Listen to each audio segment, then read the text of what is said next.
Quando uma pessoa morre, as coisas que ela fez em vida e quem ela foi se tornam lembranças quase que exclusivas dos familiares, amigos e conhecidos.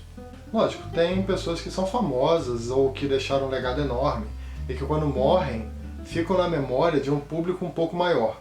Mas pensando agora num caso mais comum, quando uma pessoa próxima morre, por exemplo, podemos nos lembrar dela através de inúmeros fatores. Pode ser através de uma música, através de uma mensagem, através de uma dedicatória de um livro ou de um filme que ela gostasse muito, ou de repente até de um utensílio de trabalho ou um objeto que acompanhasse aquela pessoa o tempo todo. Só que esse tipo de coisa, esse tipo de sentimento, como eu disse, é quase uma coisa meio que exclusiva das pessoas que são próximas. Para os que não conheceram aquela pessoa, ela é simplesmente representada por uma lápide. Por mais doloroso que seja pensar nisso, para o resto do mundo, aquela pessoa que morreu é como se ela simplesmente nem tivesse existido, ou em determinados casos fosse simplesmente um número. Só que as coisas poderiam ser diferentes, e essa situação poderia ser atenuada de certa maneira. Ao menos essa perspectiva que aparece no livro O Museu do Silêncio, da escritora japonesa Yoko Ogawa. Imagina só um museu onde as peças de exposição, as peças em destaque, seriam objetos ou coisas de modo geral que representassem todas as pessoas que faleceram. Seria sem dúvida uma forma de mostrar para mais gente que aquelas pessoas existiram, tiveram uma história e foram parte do mundo.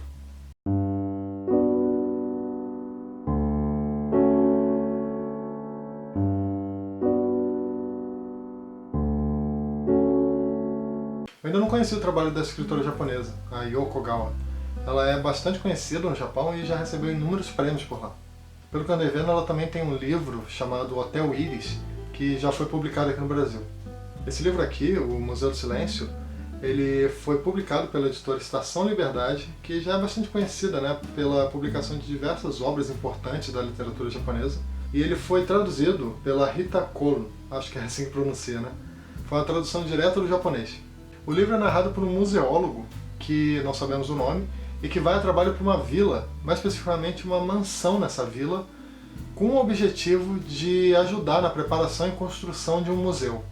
Ele já tinha bastante experiência nessa história de preparar museus e foi para lá achando que seria simplesmente mais um desses trabalhos.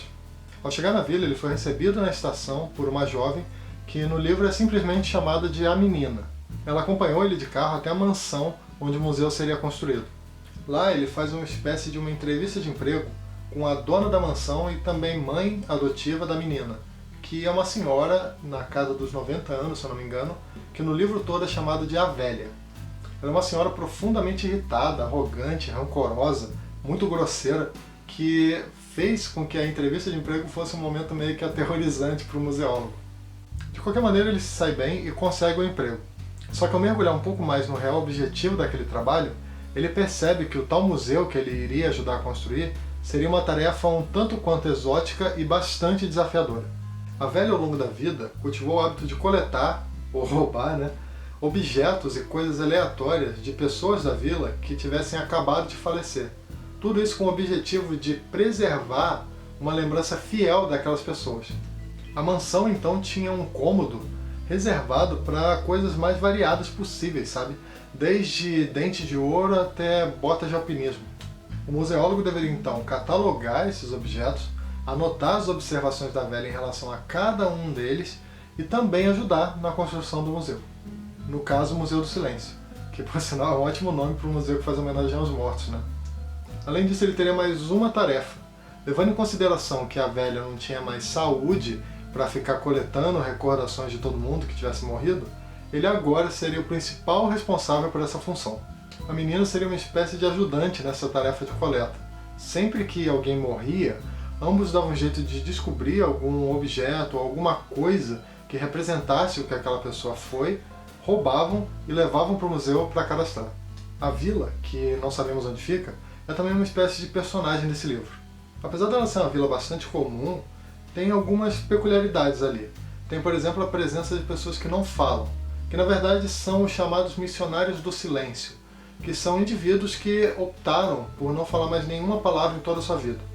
Outra coisa que acontece por lá e que impede o leitor de largar o livro é uma onda de assassinatos por parte de algum serial killer que de certo modo aumenta o trabalho do museólogo em coletar recordações. Eu achei os personagens desse livro muito interessantes e muito bem construídos, e o clima de suspense faz com que você não tenha vontade de parar de ler. Eu gostei muito também da maneira que o livro foi escrito, sabe? Com pessoas sem nome, num lugar que não sabemos onde é, com uma população que segue o seu dia a dia da mesma forma que milhares de outras pessoas ao redor do mundo. É como se a proposta dessa escritora, da Yoko Ogawa, fosse tanto conseguir sair um pouco do estereótipo de que literatura japonesa deve trabalhar meio que única e exclusivamente com elementos relativos à cultura do Japão, quanto para, de certo modo, alcançar, abraçar mais pessoas e possíveis leitores. O livro O Museu do Silêncio é uma obra muito bonita e que consegue, de uma forma bastante criativa, demonstrar a importância tanto do tempo em si, quanto da preservação da memória. É isso, espero que você tenha gostado dessa resenha. Se gostou, dá uma curtida, se inscreve no canal, faz um comentário se você já leu esse livro, se você quer ler esse livro, se você já leu alguma coisa dessa escritora, se você quer ler. E eu quero te convidar para seguir o Leia para Viver nas redes sociais, eu vou deixar o link aqui na descrição, e também para visitar o meu blog, o leiaparaviver.com.br. Beleza? Então é isso aí, até o próximo vídeo. Tchau!